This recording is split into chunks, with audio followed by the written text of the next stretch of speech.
आज एक्सरसाइज 5.2 का question number 1 solve करेंगे। क्वेश्चन नंबर 1 में हम देखते क्या हैं, कहा है कि find the modulus and argument of the following, यानी कि कोई भी कॉम्प्लेक्स नंबर दिया रहेगा तो आर्गुमेंट क्या होता है और उसका मॉडुलस क्या होता है, इसके विषय में आप अच्छी तरह से जानते होंगे। नहीं जानते हैं तो मैं आपको उसको बताऊंगा, उसको समझाऊंगा कैसे भी किसी भी कॉम्प्लेक्स नंबर का आर्गुमेंट और मॉडुलस उसका कैसे निकाला जाता है, उसी में सबसे सरलतम विधि आपको मैं बताऊंगा, ठीक है ना। तो जैसे हमने आपको बताया था कि कोई भी कॉम्प्लेक्स नंबर है, उस कॉम्प्लेक्स नंबर को पोलर फॉर्म में कैसे हम लोग रिप्रेजेंट करते हैं। तो पोलर फॉर्म में जैसे हम रिप्रेजेंट करते हैं तो वहाँ क्या होता है, जैसे यह हमारी कॉम्प्लेक्स नंबर है z equal to r cos of theta plus r sine of theta और इंटू यहाँ से आपका यह आई होता है। तो आइदर कॉम्प्लेक्स नंबर को ऐसे लिखें, आइदर कॉम्प्लेक्स नंबर को एंगल और जो है उसके मॉडुलस के रूप में लिखें। तो यह जो होता है यह क्या होता है, उसका मॉडुलस होता है, मॉडुलस होता है। और यह एंगल जो होता है उसका क्या होता है, आर्गुमेंट होता है, ठीक ना। तब की कंडीशंस में कैसे इसको निकालते हैं, तो बहुत ही सरल है, बहुत ही इजी है। हम लेट कर लेते हैं कि लेट क्या z इक्वल टू कितना आर कॉस ऑफ थीटा और plus r sine of theta into आई।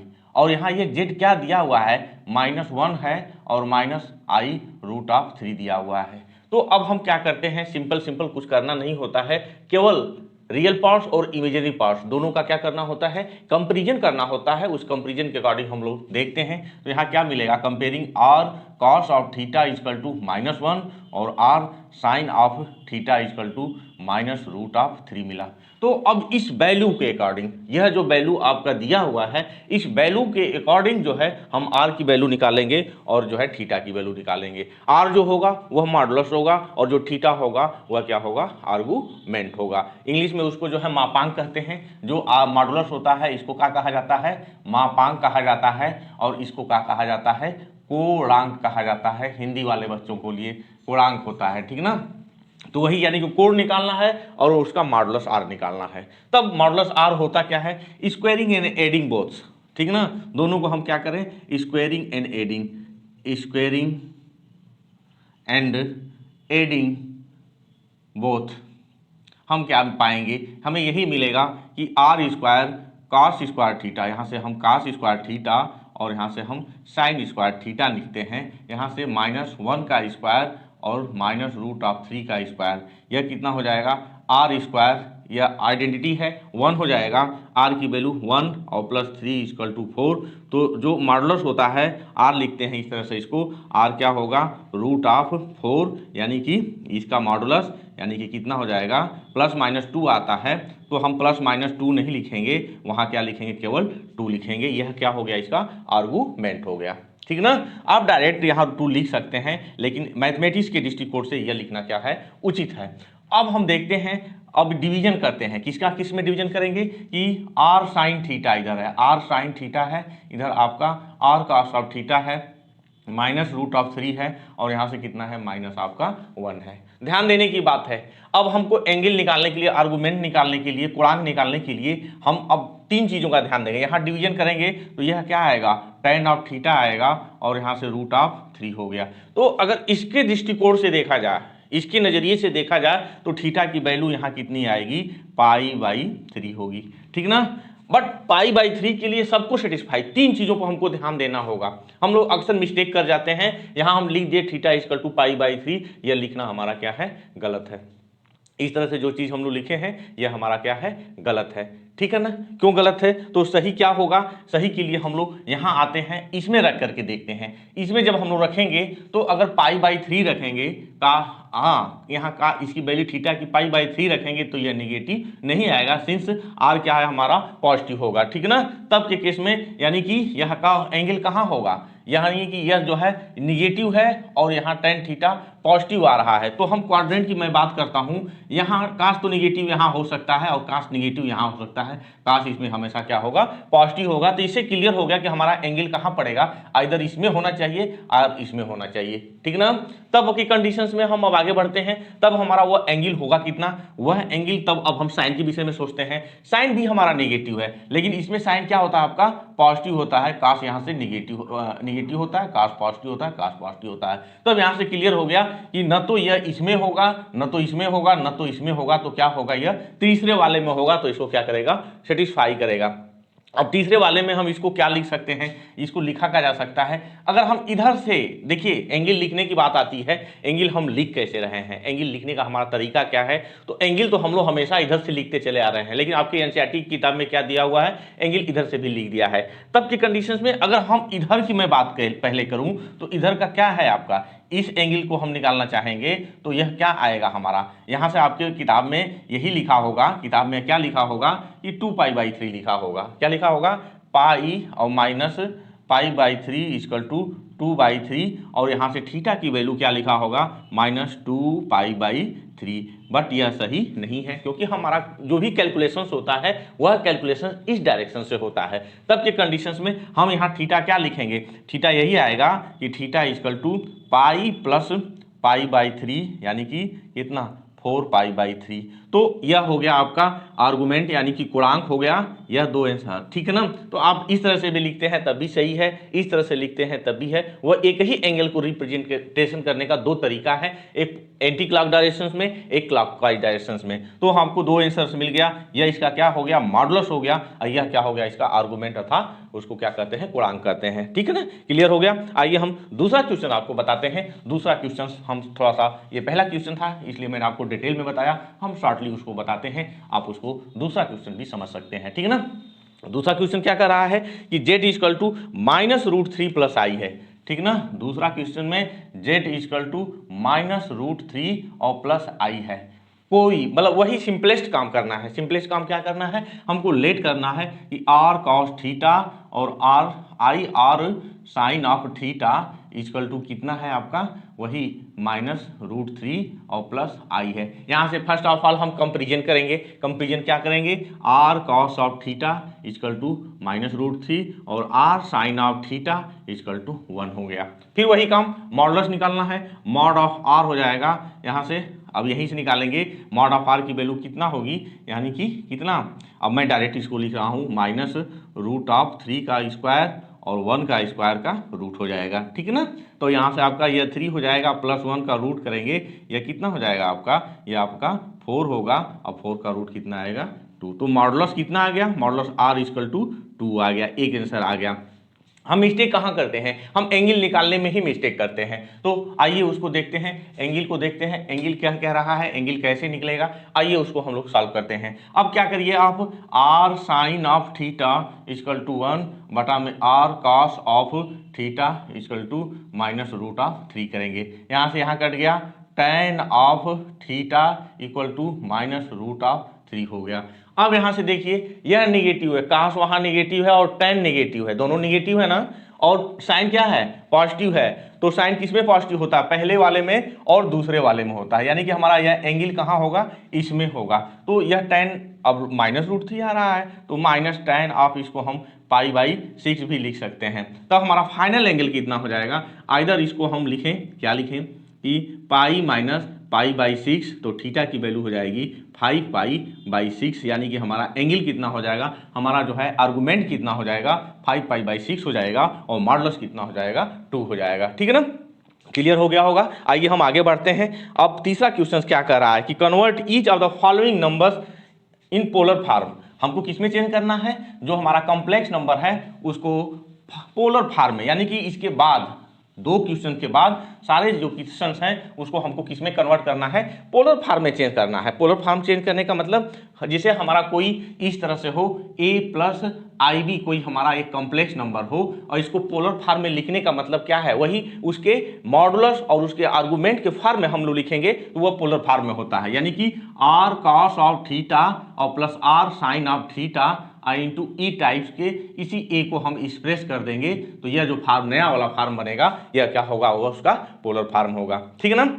तो प्रोसेस वही है, पहले आप मॉडुलस निकालेंगे और फिर क्या निकालेंगे, उसका आर्गुमेंट निकालेंगे, यानी कि उसका मापांक निकालेंगे और कोणांक निकालेंगे, यानी कि r निकालेंगे और थीटा निकालेंगे, फिर निकाल करके इसमें क्या करेंगे सब्स्टिट्यूट कर देंगे, वो आपका इक्वेशंस हो जाएगा, वह जो है कॉम्प्लेक्स नंबर हो जाएगा इन पोलर फॉर्म में, ठीक ना। तो आइए हम क्वेश्चन नंबर 3 देखते हैं, लगाएंगे कैसे, बहुत ही ईजी है। क्वेश्चन नंबर 3 है, आपका दिया क्या है, लेट कर लेते हैं कि z इक्वल टू कितना है 1 - i है, 1 माइनस आई है। तो लेट कर लेते हैं कि इसका पोलर फॉर्म है क्या। इसका पोलर फॉर्म हम लोग लेट कर लेते हैं। लेट जेड इक्वल टू कितना होगा, आर कॉस ऑफ थीटा और यहाँ से i r sine of theta होगा और किसके इक्वल होगा, 1 माइनस आई के इक्वल होगा। हम करेंगे ये जो लेट किए हैं यही से इसके हेल्प से हम आर और थीटा की वैल्यू निकाल करके और इसमें सब्स्टिट्यूट कर देंगे और जो इक्वेशंस बनेगा वह इक्वेशंस क्या हो जाएगा आपका, वही जो रिक्वायरमेंट है पोलर फॉर्म में हो जाएगा। कंपेरिजन करिए, यहाँ से क्या मिलेगा, r cos of theta equal to 1 मिलेगा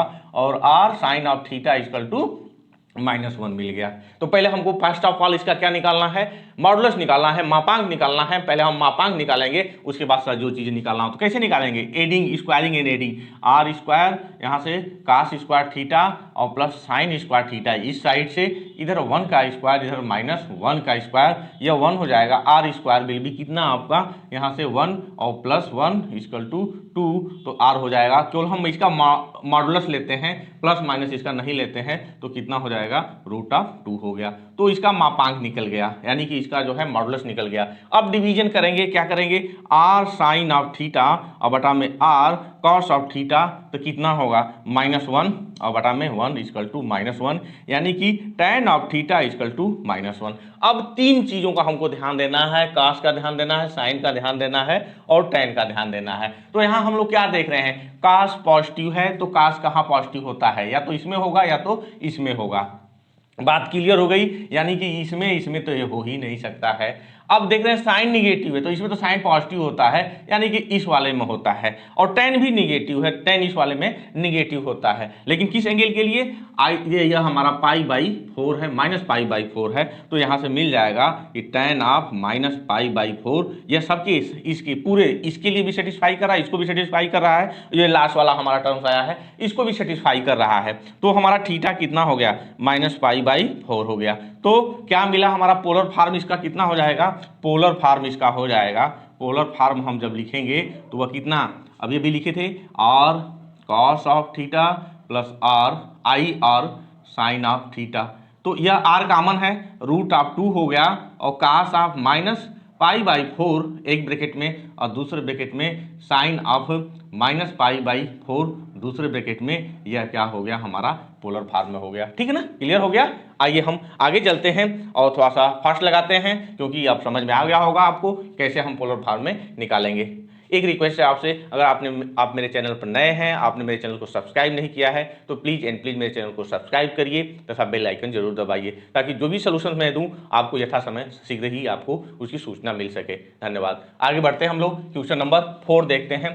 क्वेश्चन नंबर 4 क्या कह रहा है, क्वेश्चन नंबर 4 बहुत ही इजी है, इसी तरह से इसको भी निकालना है, बस उल्टा कर दिया है। क्वेश्चन नंबर 4 में क्या कर दिया है कि z इक्वल टू -1 है और प्लस आई है, -1 और प्लस आई है, इसको कन्वर्ट करना है पोलर फॉर्म में। तो लेट कर लेंगे कि इसका पोलर फॉर्म क्या है, r cos of theta plus i और साइन ऑफ थीटा, यही क्या है, -1 प्लस आई है। पहले यह काम कर लेते हैं, मैं आपको शॉर्टली बता रहा हूं, आप इसको डिटेल में लगाते जाइए, आपको समझ में आना चाहिए। ठीक है ना, तो यहां से क्या मिलेगा, r cos of theta equal to -1 और r sine of theta equal to +1 मिल गया। पहला काम ये कंपेरिजन करके इसको लिख लेंगे। अब क्या निकालना है, आर निकालना है।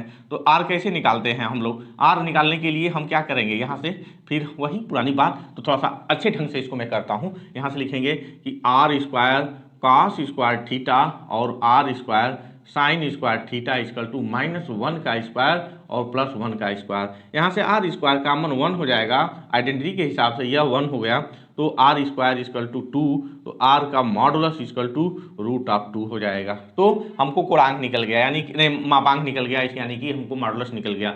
अब देखना है यहाँ से फिर क्या करेंगे कि आर साइन ऑफ थीटा बटा में r cos of theta equal to again -1 आ गया, तो यहाँ से tan theta not sine theta, यहाँ से tan थीटा इक्वल टू -1। अब फिर चेक करते हैं, यहाँ साइन प्लस है, कास निगेटिव है और tan भी निगेटिव है, तो क्लियर है कि कहाँ होगा, यह दूसरे वाले में होगा। तो दूसरे वाले में होने का मतलब क्या है, इसको हम लोग और क्या लिख सकते हैं, दूसरे वाले में इसको हम लोग लिख सकते हैं कि tan of π-π/4 equal to tan of 3π/4, तो थीटा की वैल्यू हो जाएगी 3π/4। तो पोलर फॉर्म कितना हो जाएगा इसका, पोलर फॉर्म में लिखना जब होगा तो हो जाएगा, आर की वैल्यू कितना ही है, √2 और cos ऑफ 3 3π/4 प्लस आई और साइन ऑफ 3π/4, यही क्या हो जाएगा, इसका पोलर फॉर्म हो जाएगा। ठीक है ना।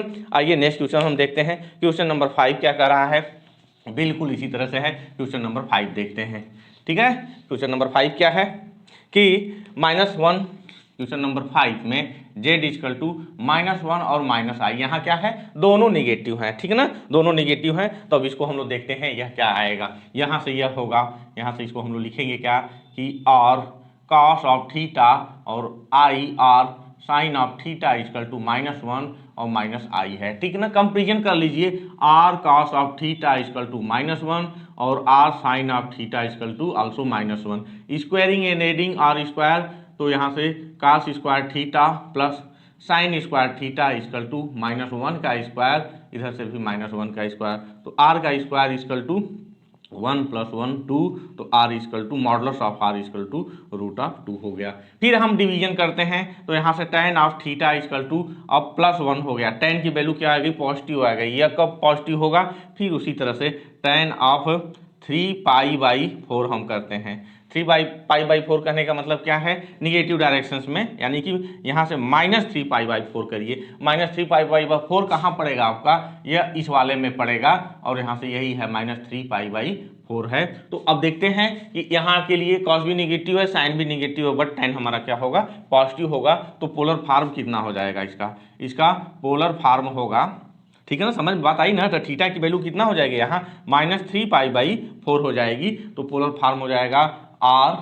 cos ऑफ, r की वैल्यू मिली हुई है, कितनी है, √2, और cos ऑफ -3π/4, और इधर कितना, i साइन ऑफ -3π/4, यह चीज जो है पोलर फॉर्म में हो गया। क्लियर हो गया, यह क्वेश्चन नंबर आपका 5 था। आइए हम देखते हैं क्वेश्चन नंबर 6 क्या कर रहा है। क्वेश्चन नंबर 6 को हम लोग सॉल्व करते हैं। ठीक है ना, समझ में आ रहा है, अच्छी बात है। आइए हम लोग देखते हैं क्वेश्चन नंबर 6 क्या है। यहाँ z इक्वल टू ओनली 3 है। अब इसको कैसे, -3 है, सॉरी -3 है, इसको कैसे हम लोग चेंज करेंगे, तो इसको 3 + i × 0 लिख सकते हैं, और लेट कर लेंगे कि r cos of theta plus i sine of theta equal to -3 और प्लस i × 0 कर लेंगे। कंपेरिजन करेंगे तो कितना मिलेगा, यहाँ से r cos of theta equal to -3 और r sine of theta equal to 0।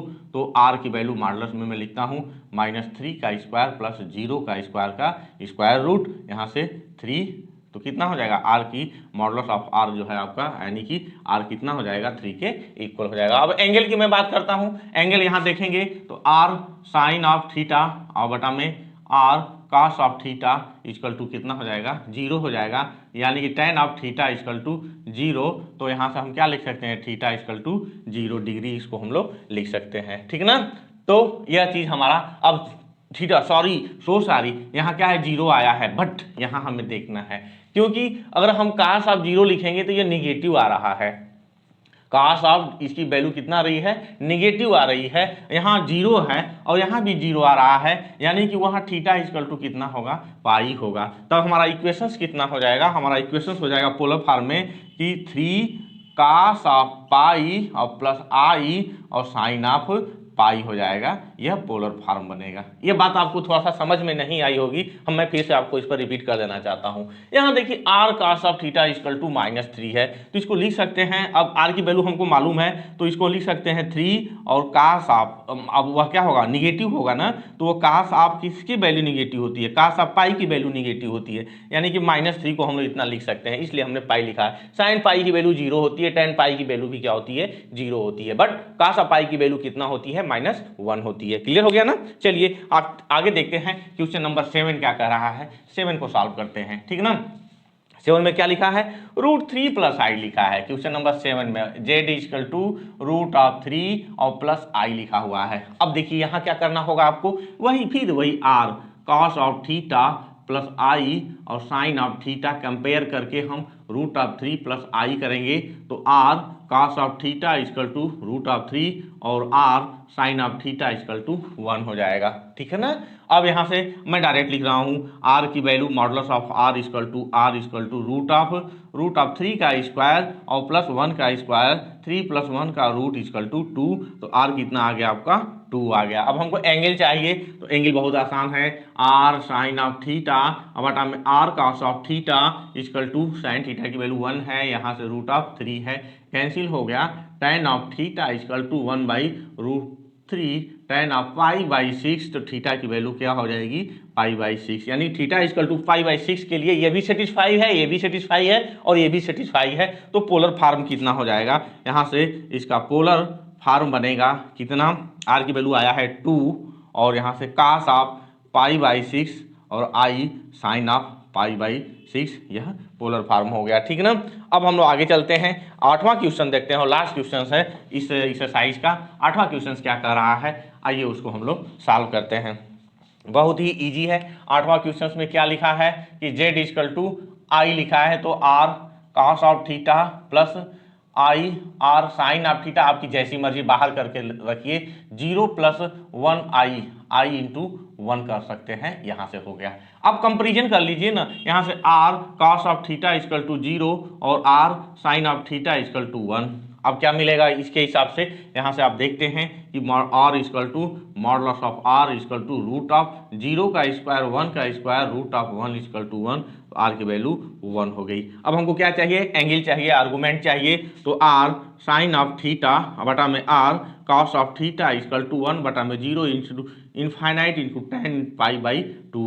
Pi by 2 के लिए सब सेटिस्फाई हो रहे हैं। कास ऑफ पाई बाई 2 की वैल्यू 0 होती है, साइन ऑफ पाई बाई 2 की वैल्यू 1 होती है और tan ऑफ, यहाँ से यह क्या हो जाएगा, tan ऑफ, मैं डायरेक्ट लिख दिया हूँ, यहाँ से tan ऑफ पाई बाई 2 लिख सकते हैं। ठीक ना। तो थीटा इक्वल टू आपका कितना हो जाएगा पाई बाई 2 हो गया। तो पोलर फॉर्म इसका कितना हो जाएगा, मॉडुलस 1 आया है, 1 टाइम्स और कितना कास ऑफ पाई बाई 2 और प्लस आई और साइन ऑफ पाई बाई 2, यह इसका पोलर फॉर्म हो गया, ये इसका आंसर हो गया। तो आपको समझ में आ गया होगा कि किसी भी कॉम्प्लेक्स नंबर को पोलर फॉर्म में कैसे चेंज करते हैं, और कोई भी कॉम्प्लेक्स नंबर हो अगर वह दी गई हो तो उसके आर्गुमेंट और उसके मॉडुलस हम कैसे निकालते हैं, उसके मापांक और कोणांक कैसे निकालते हैं, आपने दोनों पार्ट को देख करके इसको समझ लिया होगा। तो प्लीज़ आपने अब तक मेरे चैनल को सब्सक्राइब नहीं किया है तो प्लीज़ एंड प्लीज़ मेरे चैनल को सब्सक्राइब करिए तथा बेल आइकन जरूर दबाइए। धन्यवाद।